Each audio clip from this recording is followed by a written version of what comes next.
living longer, living healthier, living better than ever before.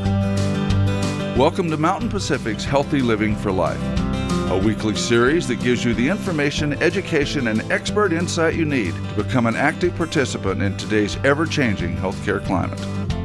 Here now is today's program host. Every year, nearly 500,000 people die from smoking cigarettes. Just think about that for a moment. Smoking not only causes cancer, but it can damage almost every organ in your body.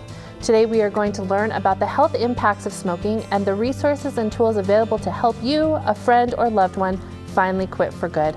Welcome to Healthy Living for Life, a show dedicated to helping you do just that. I'm your host, Beth Brown. Stay tuned. Welcome back. Joining us this morning is Dr. Douglas Kunzweiler, who is going to talk about the effects smoking has on our bodies and on our health. Thanks so much for being on the show again, Dr. Kunzweiler. Thank you, Beth. It's good to be here. So I think everyone realizes that smoking causes cancer, but what exactly is it with smoking? Is it chemicals? Is it the smoke? What causes the cancer exactly? Well, when you see cigarette smoke, what you're looking at is a tiny particulate matter that comes from the tobacco and from the paper that it's wrapped in. But then there are also literally hundreds of different chemicals that come as gases in the smoke. And most of those chemicals are bad for the body. They are basically poisons. And when they go down in the lung, just like oxygen, they go through the lung right into the bloodstream, then they get carried to every organ in the body.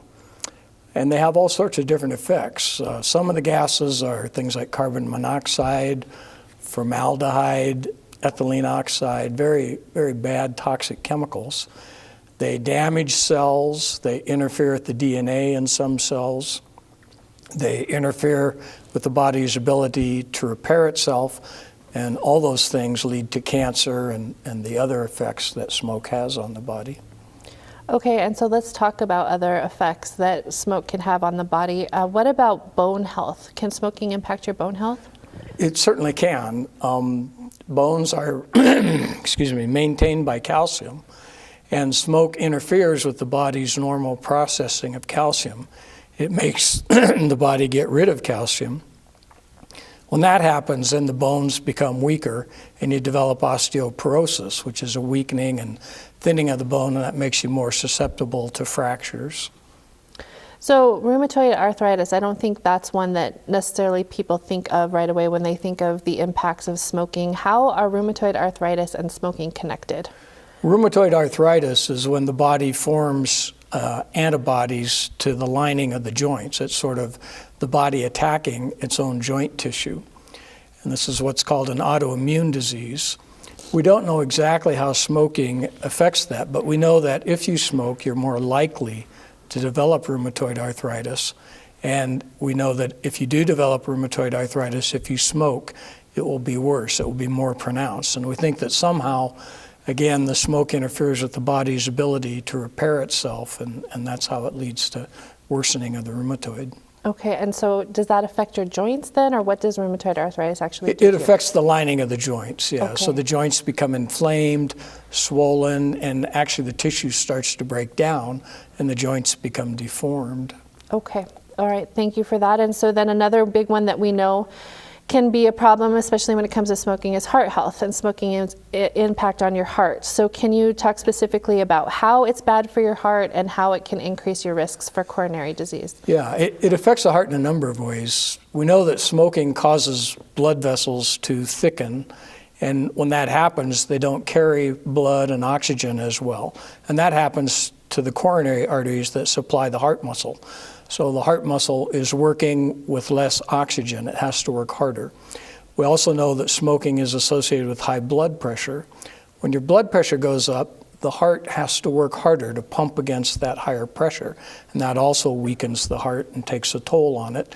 And it's also a direct toxin to the heart muscle itself. So there's a whole variety of ways that it affects the heart. So heart attacks are more common, and heart failure, when the heart just isn't able to pump efficiently enough, all those are results of smoking. Okay, and stroke is also in the mix there. Can you talk a little bit about connections between smoking and stroke? Yeah, like the heart, blood vessels carry oxygen and blood to the brain. Those blood vessels become thickened, and smoking also makes your blood more likely to clot. And so if you have a thickened blood vessel carrying blood to the brain and then it forms a clot, that part of the brain that blood vessel supplies is going to die, and that's what happens in a stroke. Part of your brain basically dies.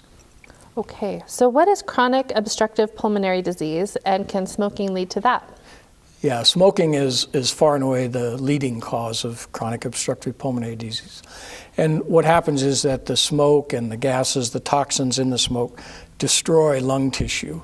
And that makes it much more difficult to get air in and out of the lungs.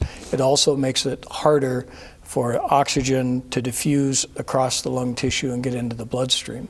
And so it's very bad for the lungs in many ways. So we've talked internally as far as heart, lungs, but even smoking impacts where you smoke, which is your mouth, your gums, your teeth. Can you talk about that a little bit?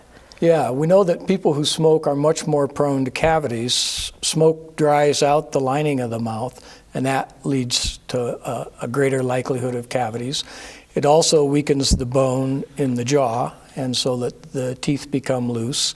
And it also causes gum infections and leads to things like cancer of the mouth, cancer of the throat, cancer of the voice box. And then one last condition we want to talk about is diabetes. Can smoking make diabetes worse? It can make diabetes worse, and in particular, we know that diabetics are prone to heart disease and narrowing of blood vessels, and smoking accentuates that. So it doesn't necessarily affect the blood sugar directly, but it contributes to worse blood vessel disease and diabetes. So you're more likely to have heart attack, stroke, and troubles with circulation in your hands and your feet.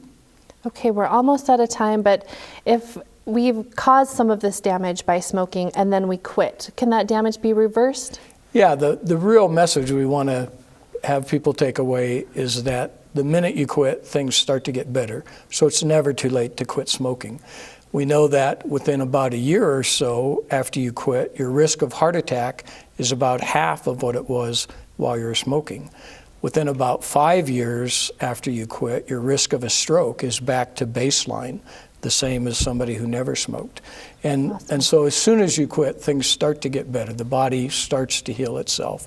And within 10 to 15 years, you'll be back at the same risk you would have if you had never smoked. So it's never too late to quit. Great, that is good news. Well, thank you very much for all of that information. We do need to pause here for a break, but up next, we'll talk to a member of the American Cancer Society about smoking, so don't go away. We'll continue our conversation right after these messages. Stay tuned.